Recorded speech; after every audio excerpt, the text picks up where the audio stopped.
mga kababayan, uunahin po natin itong kay Lustay. Ayan, mga kababayan, mega love shoutout po sa inyong lahat.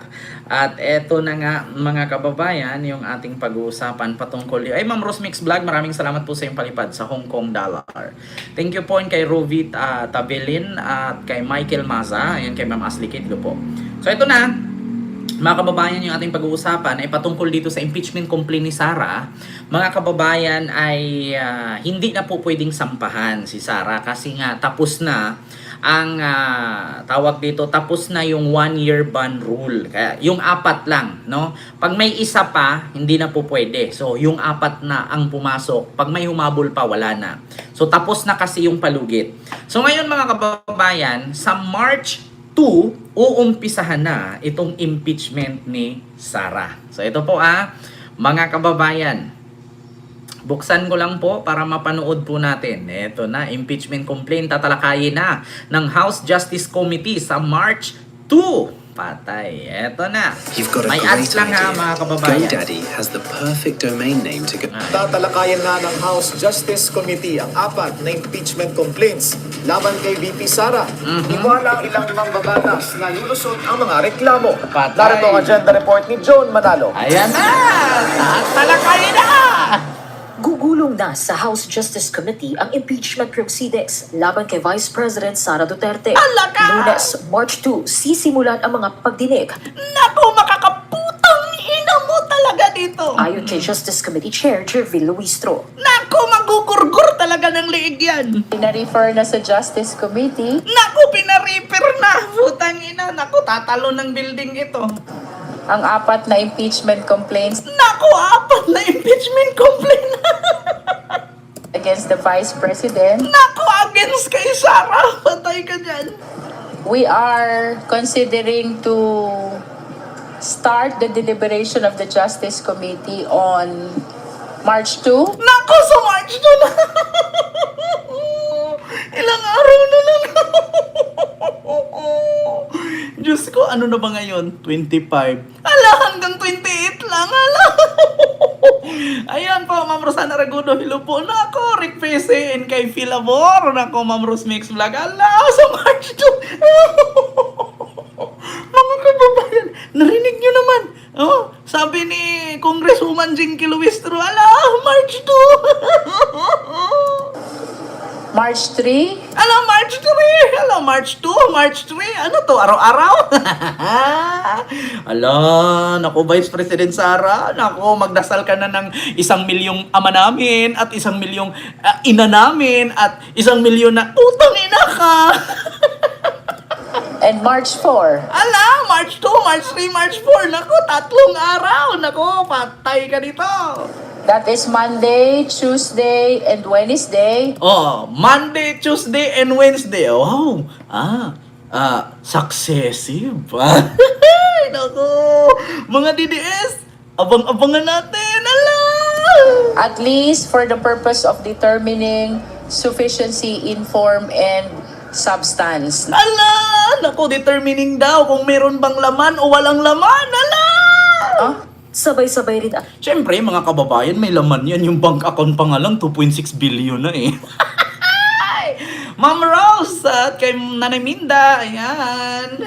Kanyang tatalakayin ng komite ang 4 na impeachment complaint laban sa bise. 4 na impeachment complaint ako. Patay ka dito.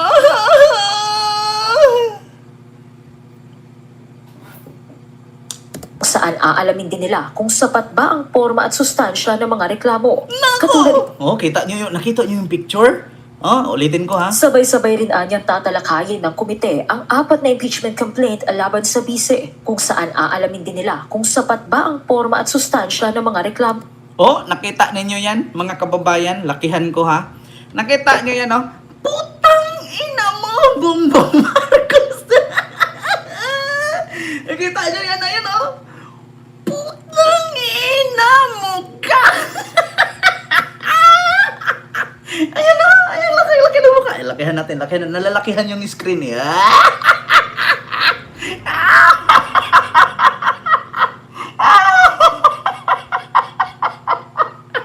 Ala, Parang siya nga lang.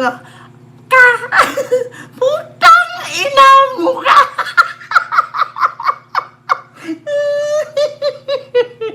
Anong nakalagay? Sara Duterte panautin. Alaka, nakanganga siya. Ala, Diyos me, Marifer. Ayan, sino yung may bit-bit nito? Parang bit-bit yata ito nila de Lima, eh.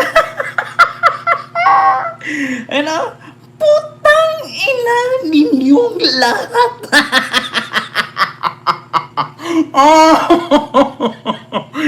Putang ina ninyong lahat. Ala, Diyos ko, patay ka dito. Continue natin, continue. Laki-laki ng mukha. Ito, dito tayo. Balik natin sa para nakikita. Katulad ito ng prosesong pinagdaanan ng impeachment complaints laban kay Pangulong Bongbong Marcos na nauwi sa pagbabasura dahil kinulang ito sa sustansya o insufficient in substance. Kung pasado sa form and substance, we will be issuing the notice to the respondent for her to file answer within the period of 10. Nako, kung mapatunayan daw pag kinakalkal ng Kongreso at may laman ang complaint, magpapadala daw ng notice. Nako, ipapatawag si Sara, doon na naman yan magsasabi naman, she may not like my answer. She may not like.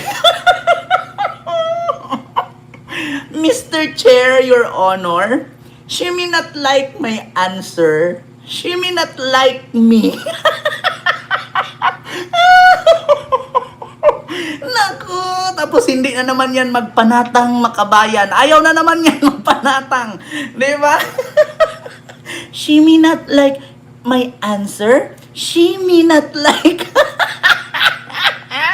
Calendar days. Oh.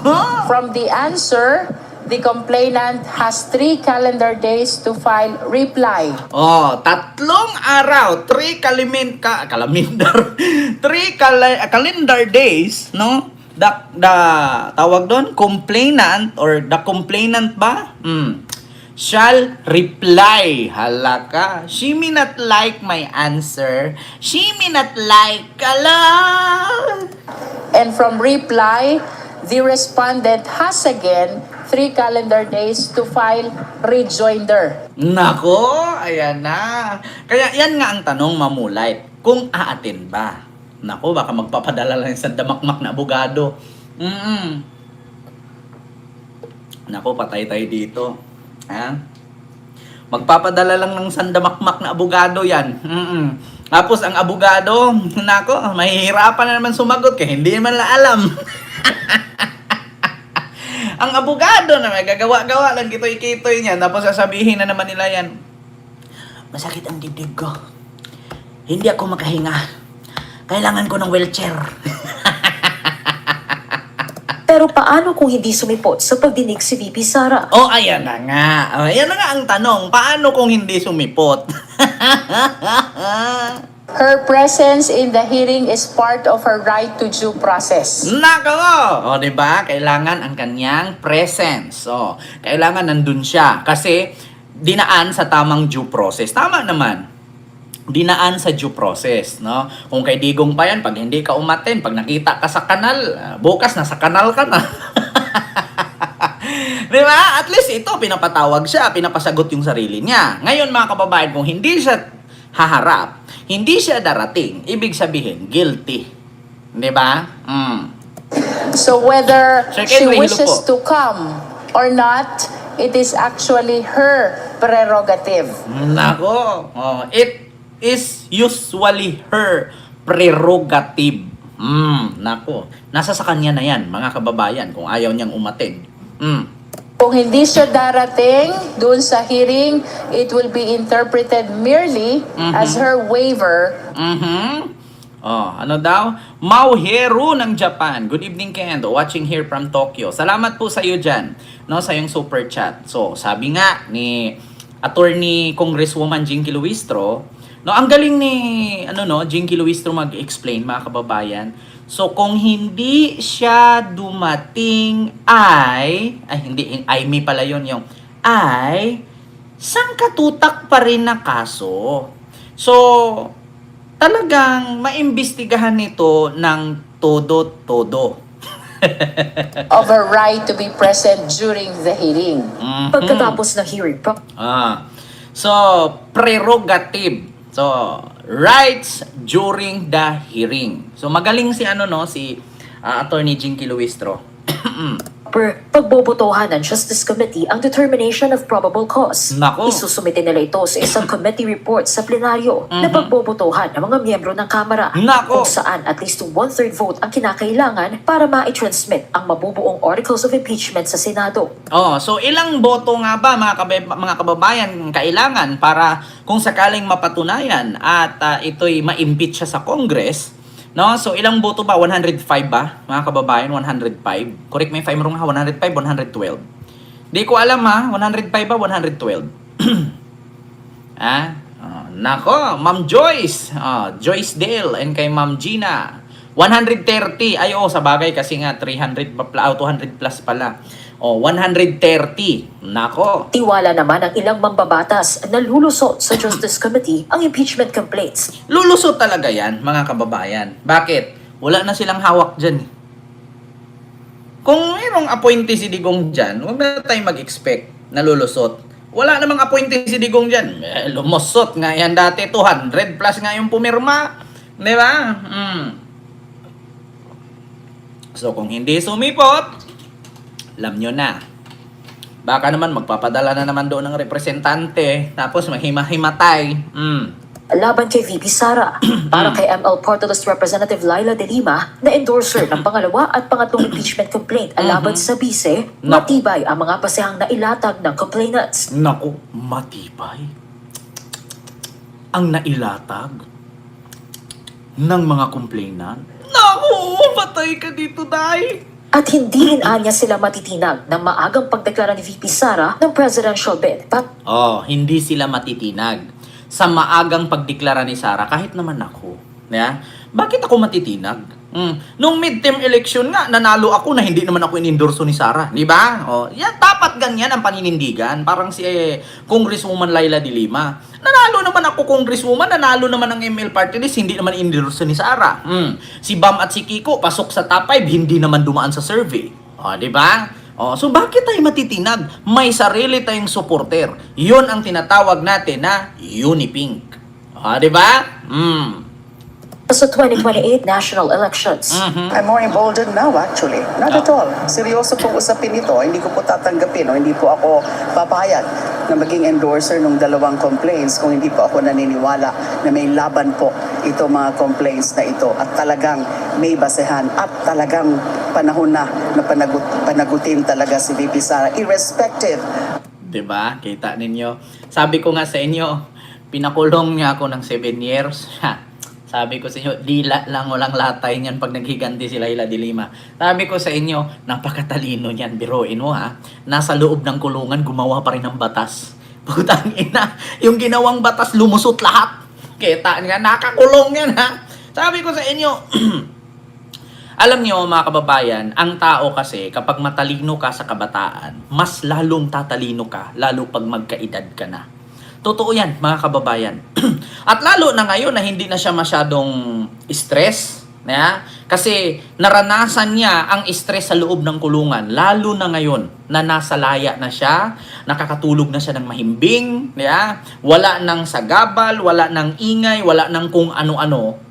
Nakakapag-isip na siya ng maayos. So, na-reverse na yung kanyang isipan, no? Ang kanyang mindset, bumabalik na-review na, basta lahat, na-cleanse na, patay talaga sila dyan. Of her presidential ambition.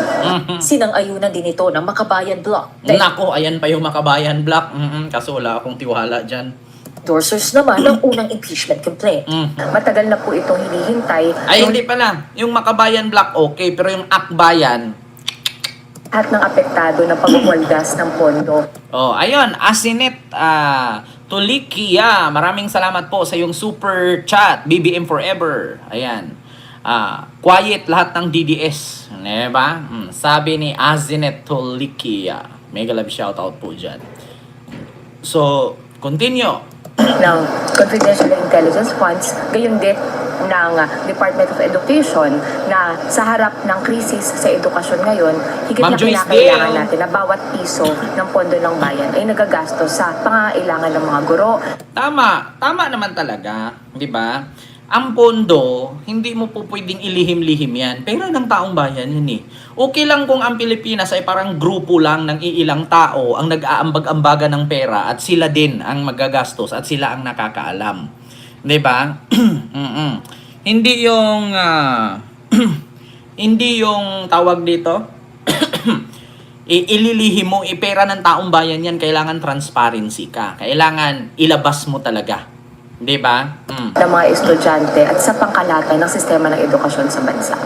Kaya panahon na nila para panagutin ang bise sa mga pagkakasala nito sa bansa sa Nako. pamamagitan ng agarang pagulong ng impeachment nito sa Kamara. Patay. Para sa agenda, Joan Manalo, Billionaire News Channel. Nako, mga kababayan, nakita nyo naman. Ha? Narinig nyo naman.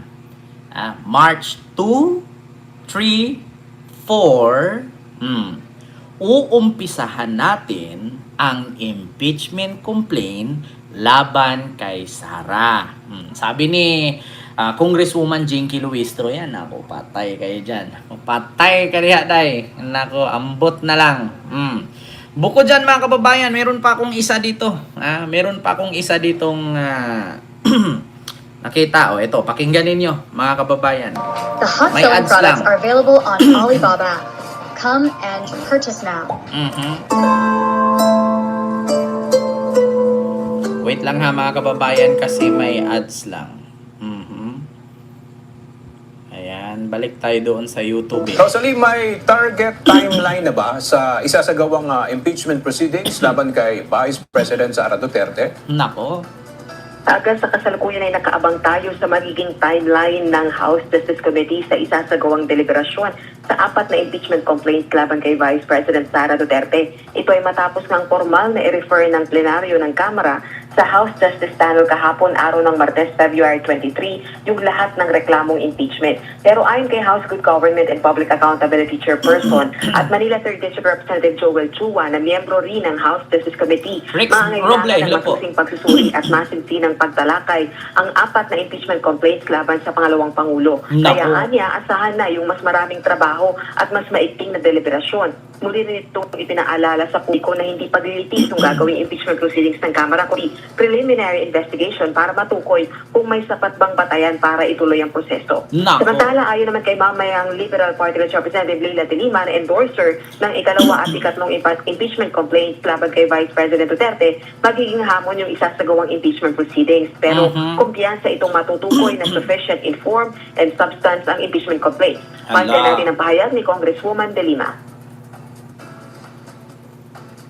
So kailangan nga ay nagkakatugma-tugma, nagkakaroon ng sapat na coordination Nako. para hindi nagkakaroon ng mga duplication or overlapping of evidence, hindi Nako. nagkakaroon ng confusion din sa pagpipresenta ng mga witnesses and also the documented. Actually, mga kababayan, itong impeachment ni Sara ngayon, pinaghahandaan talaga to. Ako na mismo nagsabi kahit hindi ko alam, hindi ko nakita kung paano nila pinaghandaan. Kasi ganito yan, mga kababayan. Biruin ninyo. Impeachment ni Sara, na-impeach siya sa Congress last year. So, na-impeach siya sa Congress pero palpak pa rin ang kanilang ginawa pagdating sa Supreme Court. So ngayon, mga kababayan, ano kaya ang kanilang pinaghandaan na hindi pwedeng lusutan ng Supreme Court ito? Mga matatalino ito, mga kababayan. Nandyan si Leila de Lima, Chil Jokno, si Denya. Lahat to halos puro mga lawyer yan eh. Puro mga lawyer yan, mga cum laude pa. Yung kanilang mga kasamahan. Naku, mga kababayan, delicates ito. Hindi, ngayon, nahihirapan dito ang Supreme Court kung ano na naman ang lusot nila dito para si Sara ay maligtas. Kasi alam naman natin, mga kababayan, pag sinabi nating numbers game, kung 10 sila dyan, kung yung 6 ay bumoto na hindi i-impeach kahit mali, walang kwenta ang 4. Ako na lang sabi sa inyo, mga kababayan. Pag sinabi nating numbers game, tas puro appointee ni Digong yan dyan, 10 Yung 6 pumabor kay Sara, yung 4 hindi, walang kwenta yun. Panalo pa rin yung 6. Lumamang 4 lang ang hindi pumabor, no? At ang mga pumabor na hindi i-impeach ay 6, wala talagang kwenta. Yan ang sinasabing numbers game ni Percy Lapid. Yeah, continue. The documentary evidence. So yun ang pinaka-challenge lang. Dahil nga, we're talking here about 4 impeachment complaints, hindi isa lang. But even if halos magkakapareho yung grounds, then we have to make sure na nagsisynchronize kung sync kamo. Ganun pala yun mga kababayan. Halimbawa, 4 na impeachment complaint yan. Halimbawa, yung unang complaint ay same din ang complaint sa pangalawa. So, iisa lang ang count nun. Ngayon, yung una, pangalawa, pangatlo, pang-4, merong complaint doon na same lahat, iisa lang din ang count nun. So, pagdating yan, halimbawa, sa 4 na complaint, merong tagli-5. So, 20 ka-complaint yun. Example lang ha. Sa isang complaint, sa unang complaint, 5 complaint yung nakalagay. Sa unang complainant, 5. Sa pangalawang complainant, 5 ulit. So, 10 na. Sa pangatlo, 5. Sa pang-4, 5. So, 20 na. Doon sa 20, himay-himayin yun isa-isa. Halimbawa, sa unang complaint ni number 1, number 2, number 3, number 4, meron sila magkapareho. Iisa lang count nun. So, pangalawang complainant, ganun din, may same na complaint katulad sa complainant number 1, si complainant number 2, iisa lang din ang count nun. So, ganyan pala ang mangyayari. Hindi pala yung iba-iba. So, kung pareho lang din naman ang kalalabasan, it means one grounds lang yon. Doon sa style of presentation and the order also of presentation of the various evidence that we would hope to present at the evidentiary stage. Pag-aaralan pala ito mga kababayan. So, pag napasa itong 4 na complaint o 4 na impeachment complaint, yung 4 na yun, ilalatag yun sabay-sabay. Tapos, iti-trace baka si complainant number 1, number 2, number 3, number 4, may mga parehong grounds. So, iisang count lang yun. So, medyo madali nga. Diba? So, yun ay madali nga. Diba? So, yun po yun ha, mga kababayan. Gaya ng ibang endorsers, hindi naman apektado ang kongresista sa maagang deklarasyon ng presidential bid para sa 2028 elections ng vice-presidente. Di talaga siya Not at makakatulong. all. I'm more emboldened now, actually. Not at all. Seryoso po usapin ito. Nako, si Laila de Lima na nagsabi yan. Mga kababayan, nako. Ayoko na magsalita. Pakinggan na lang natin yung sinasabi nila kasi ako. Baka sasabihin na naman, bakit Kent nauuna ka? Alam mo na agad ang result. Diyos ko naman, kahit grade 1 may intindihan yan. Kahit nga elementary. Pag sinabi mong nagnakaw ka, hindi po. Pero may ebidensya na nagnakaw ka. Ay, hindi po. Saan mo galing yung pera mo? Hindi po. O, di ba? Doon pa lang sa sagot mo, hindi po. So, alam na. Bakit hindi po ang sagot? Ang tanong, saan galing ang pera mo? Hindi po. Di ba ang layo? So, ibig sabihin, guilty ka na agad. Di ba? O, ganun yan, mga kababayan. Kahit elementary, grade 1, grade 2, grade 3, maintindihan yan. Pag sinabing, nagnakaw ka ba? Hindi po. May kinuha ka bang pera? Hindi po. Doon pa nga lang sa sagot mo, mali na. Dapat, wala po. Saan galing yung pera mo? Hindi po. O, di ba? Mali na yung sagot. So, means to say, guilty. Kailangan, yung sagot mo, ay nagmamatch sa tanong. Katulad lang yan sa immigration. No? Subukan mong mag-abroad. Pag tinanong ng immigration, ilang araw ka doon? 5 po, ma'am. Kailan ang balik mo? 22. 21 pa lang, kailangan nasa Pilipinas ka na. So, ibig sabihin, sumubra yung araw mo. Upload. Diba? Ganun yun, mga kababayan. Alam nyo na. Diba? Kailangan isang tanong, saktong sagot, huwag mali-mali. Diba? Kasi pagka nagkamali, pag nagkamali ka ng sagot, alam mo na, offload ka. Diba? Kita nyo, diba, mga kababayan? Example ko lang sa inyo sa immigration. Pag tinanong, ilang araw ka doon? Ang nakabook sa ticket mo, 4 lang, sinabi mo 6. Di, upload ka na agad. Paano naging 6 yung ticket mo? 4 days lang. Ilang araw ka doon? Days ang usapan, hindi kasali ang gabi. 'Di ba? Kailangan kasi 'di ba sa immigration, kailangan ang isang sagot, isang tanong, isang sagot lang, wag dagdagan, ya? Kasi bakit? Ma-upload ka. So yun po yun, Ma'am Ruth Perez. May love shoutout po sa dyan sa Davao City.